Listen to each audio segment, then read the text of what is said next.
A mutiny becomes a popular rebellion. So mutiny का मतलब क्या होता है कि जब कोई सोल्जर वगैरह अपने ऑफिशियल्स के खिलाफ आवाज उठाता है तो उस चीज को म्यूटिनी कहते हैं। तो जैसा कि हमने पिछले सेक्शन में पढ़ा कि किस तरीके से जो सिपाही हैं वो धीरे धीरे करके ब्रिटिशर्स के खिलाफ जाने लगे थे, वो उन्हें एक तरीके से अपना दुश्मन सा मानने लगे थे, वो ये समझने लगे थे कि जो ब्रिटिशर्स हैं वो हमारा धर्म जो है उसे बर्बाद करना चाहते हैं। तो उसी के कंटिन्यूएशन में ये सेक्शन भी है। Though struggles between rulers and ruled are not unusual, sometimes such struggles become quite widespread as a popular resistance so that the power of the state breaks down. अब नॉर्मली हमें देखने को मिलता ही है कि जो रूलर्स हैं, मतलब जो राज कर रहे हैं, जो राजा हैं, और जो रूल्ड हैं, रूल्ड मतलब जिन पे रूल किया जा रहा है, जो प्रजा है, उनके बीच में कुछ ना कुछ जो है स्ट्रगल्स होते रहते हैं। जो रूल्ड है मतलब प्रजा जो है वो आवाज उठाती रहती है रूलर के खिलाफ, तो वो यूजुअल है, अनयूजुअल नहीं है। बट कभी कभी क्या होता है, ये जो स्ट्रगल है वो इतने बड़े हो जाते हैं, इतने बड़े लेवल पे होने लगते हैं कि ये स्ट्रगल्स पावर को ब्रेक डाउन करने में सफल हो जाते हैं। मतलब कि जो लोग हैं वो इतने बड़े लेवल पे रेबेलियन करने लगते हैं कि जो पावर है वो एक तरीके से कोलैप्स हो जाती है। A very large number of people begin to believe that they have a common enemy. बहुत सारे लोग जो हैं वो ये मानने लगते हैं कि उनका एक कॉमन एनिमी है, मतलब उनका दुश्मन एक ही है, and rise up against the enemy at the same time. और वो सभी लोग जो हैं एक साथ मिलके खड़े हो जाते हैं उस एनिमी के खिलाफ आवाज उठाने के लिए। For such a situation to develop, people have to organise, communicate, take initiative and display the confidence to turn the situation around.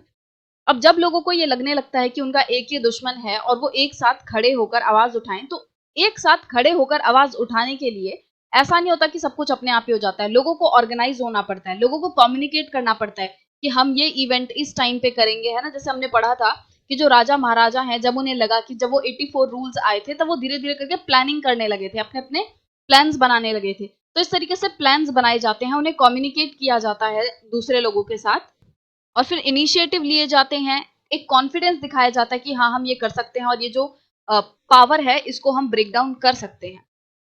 So proper organisation की जरूरत होती है आवाज उठाने के लिए एक सक्सेसफुल रेबेलियन के लिए।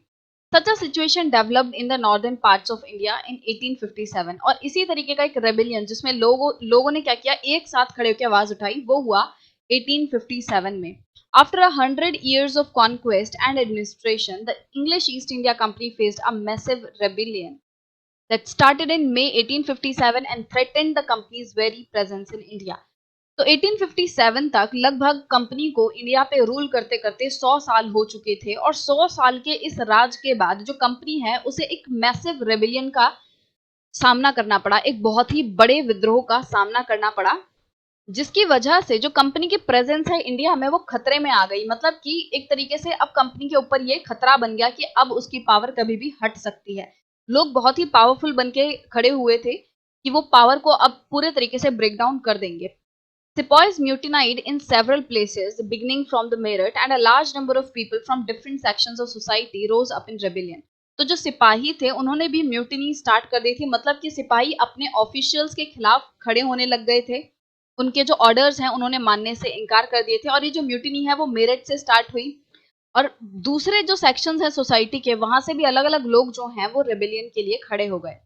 Some regard it as the biggest armed resistance to colonialism in the 19th century anywhere in the world. कुछ लोग कहते हैं कि जो रेजिस्टेंस थी, जो सिपाहियों ने अपने ऑफिशियल्स के खिलाफ की थी, ये वर्ल्ड में, मतलब 19th सेंचुरी में, उस टाइम पे वर्ल्ड में सबसे बड़ा रेबेलियन था कॉलोनियल गवर्नमेंट के खिलाफ। अब ये रेबेलियन किस तरीके से स्टार्ट हुआ और इसमें क्या क्या हुआ वो हम नेक्स्ट वीडियो में पढ़ेंगे।